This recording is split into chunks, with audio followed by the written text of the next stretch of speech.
Hey guys, welcome back to the channel. We're going back in time once again.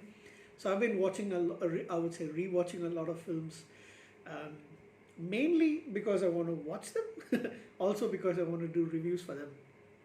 And one such movie, which um, is something that I share with my dad in terms of our mutual love for this movie, and as well as a few other, few cousins and some uncles, because we've seen these two films when we were kids. Although I don't really remember this movie that much. There's the sequel is the one that we have watched many times because we had the VHS copy of it. So I am talking about Conan the Barbarian, the movie that really made and broke Arnold Schwarzenegger to a worldwide audience, but especially in the United States. And he was, well, he was definitely one of the icons. I mean, I say was, he is still one of the biggest icons in the movie industry. Moving him from a bodybuilding and the bit part roles or roles where they used to dub him, so that this was actually perfect vehicle for him to break out. So you know playing a old time sword and sorcery warrior um, was actually I would say was actually written for him. But I do understand that they're actually this is actually based on some comics which I have never read them, but I'm aware of them. That's all. So the movie stars, like I said, it's from 1982. A movie stars Arnold Schwarzenegger, James Earl Jones, yes, Darth Vader himself, as the villain. You also have Sandra Bergman, who I believe is a Swedish actress, no, American actress. She might have Swedish ancestry. And she actually won a Golden Globe and Saturn Award for this particular film. You also have Ben Davidson, Cassandra Gaviola, Meiko,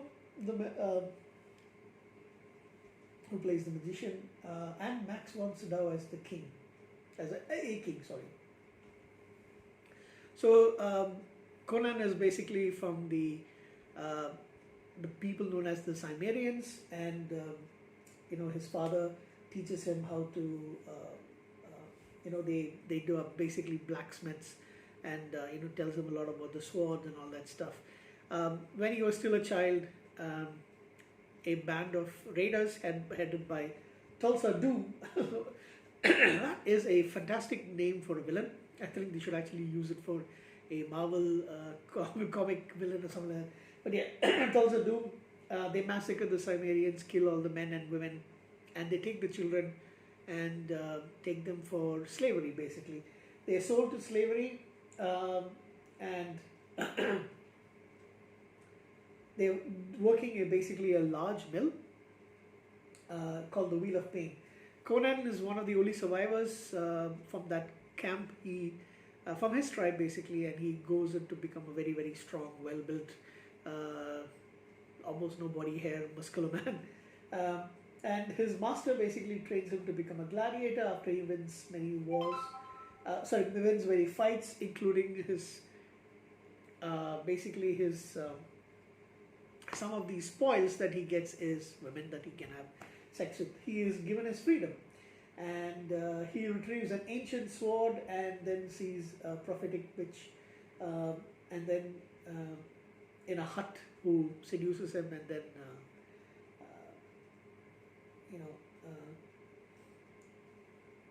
she basically starts wandering the world. He meets Subotai, who is a thief and an archer, and then later on they go to the city of Zamora.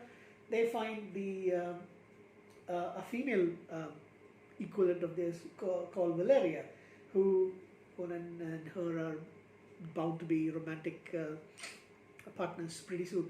So they talk about this stealing this Tower of the Serpent, where basically they can steal a lot of jewels and valuables. And Serpent is, of course, animatronic or robotic or whatever you want to call it. Looks really outdated right now. They steal all the jewels, and then they go and leave and celebrate. They kill the serpent as well, and basically after that, Conan and Valeria start boinking each other.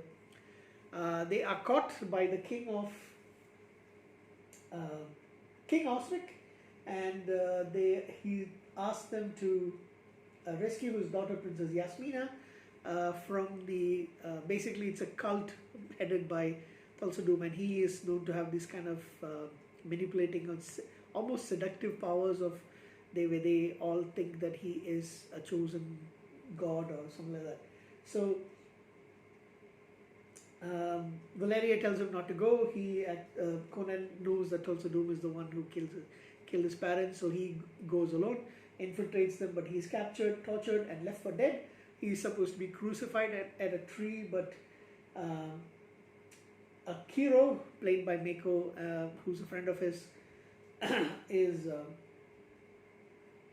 somebody is like almost left for completely dead, but Subutai and Valeria, they get him and take him to Akiro, and he says he summons these spirits to basically heal Conan, and however they will need a sacrifice in return, and Valeria says she's willing to pay the heavy toll, as they call it, and well, that basically is because he is then restored to health.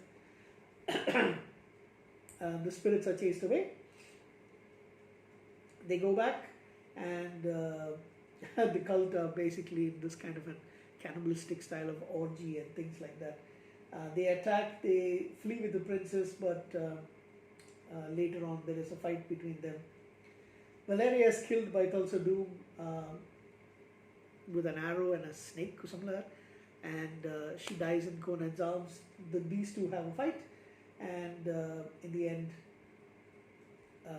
basically, Conan kills Tulsa Doom, and that's the end.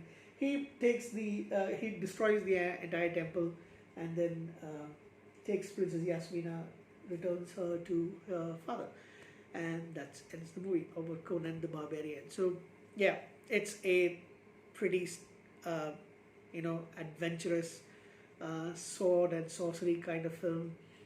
It is a very grand. I would say it's pretty grand setting and all that stuff. It's very, very enjoyable. This is a movie which, with the exception of the little nudity and sex scenes, you can, and let me tell you,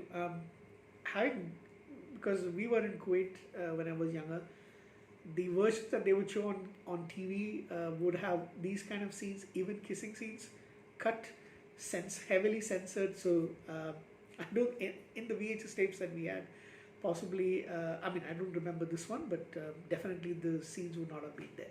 So we had to leave the Gulf to actually watch a little bit of nudity. Anyway, having said all that,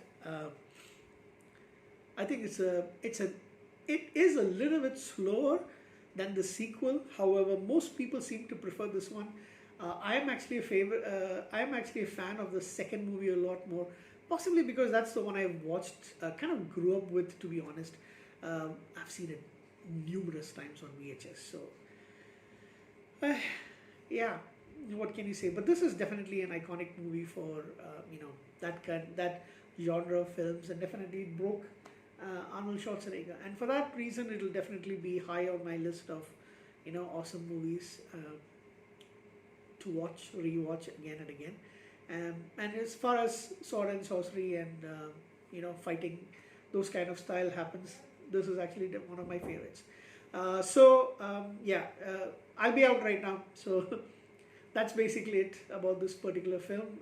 I will give it a 7.5 out of 10. Thank you. Good night.